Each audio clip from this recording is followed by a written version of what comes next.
Hello दोस्तों, आज हम डिस्कस करेंगे कुछ ऐसी मेडिसिन के बारे में जिसको यूज़ करने से हमारा वजन बढ़ता है और भूख भी बढ़ती है।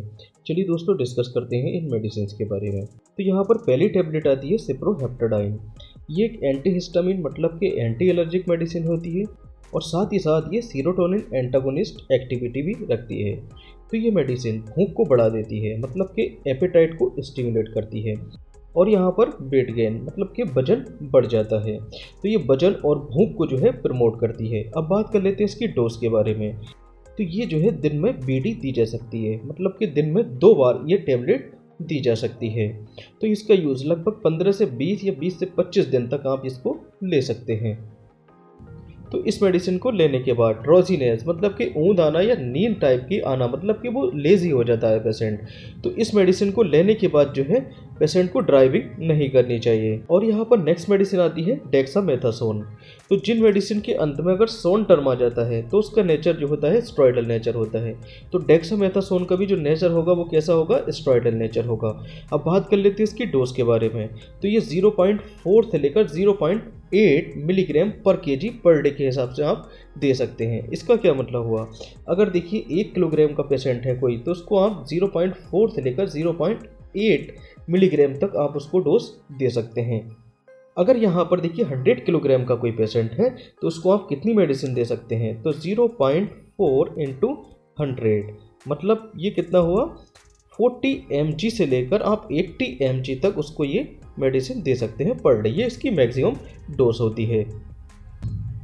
तो यहाँ पर बात कर लेते हैं ये मेडिसिन कितने दिनों तक पेशेंट को दी जा सकती है। तो ये लगभग 15 से 20 दिन तक पेशेंट को एज अ बीडी दी जा सकती है, मतलब कि दिन में 2 टाइम ये मेडिसिन दी जा सकती है। अब यहाँ पर इसके देखते हैं साइड इफ़ेक्ट्स क्या क्या हो सकते हैं।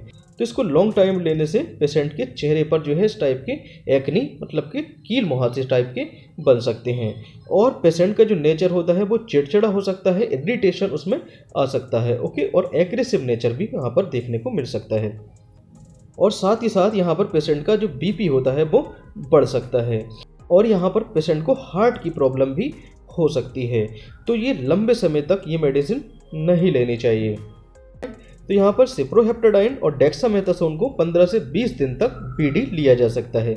तो सिप्रोहेप्टाडाइन और डेक्सामेथासोन के साथ जिंकोबिट और कैल्शियम टैबलेट और आयरन टैबलेट, तो ये तीन जो है एक एक टैबलेट जो है इन दोनों मेडिसिन मतलब कि सिप्रोहेप्टाडाइन और डेक्सामेथासोन के साथ साथ ये ले सकते हैं। और इन मेडिसिन के साथ साथ यहाँ पर एक सिरप आती है जिसको और इन मेडिसिन के साथ साथ यहाँ पर एक सिरप आती है जिसको हम एरिस्ट्रोजाइम के नाम से, तो यहाँ पर इस मेडिसिन के साथ साथ एरिस्ट्रोजाइम नाम की एक सिरप आती है जो हमारी, तो यहाँ पर इन मेडिसिन के साथ साथ एरिस्ट्रोजाइम सिरप आती है जिसके अंदर डाइजेस्टिव एंजाइम्स होते हैं। तो ये हमारी भूख को जो है बढ़ाने का काम करती है, जिससे जो डाइजेस्टिव सिस्टम होता है वो बेटर होता है। तो बात कर लेते हैं हम इसकी डोज के बारे में। तो 1 या 2 चम्मच यहाँ पर पेशेंट को ये दिया जा सकता है सुबह शाम, ओके। Thank you.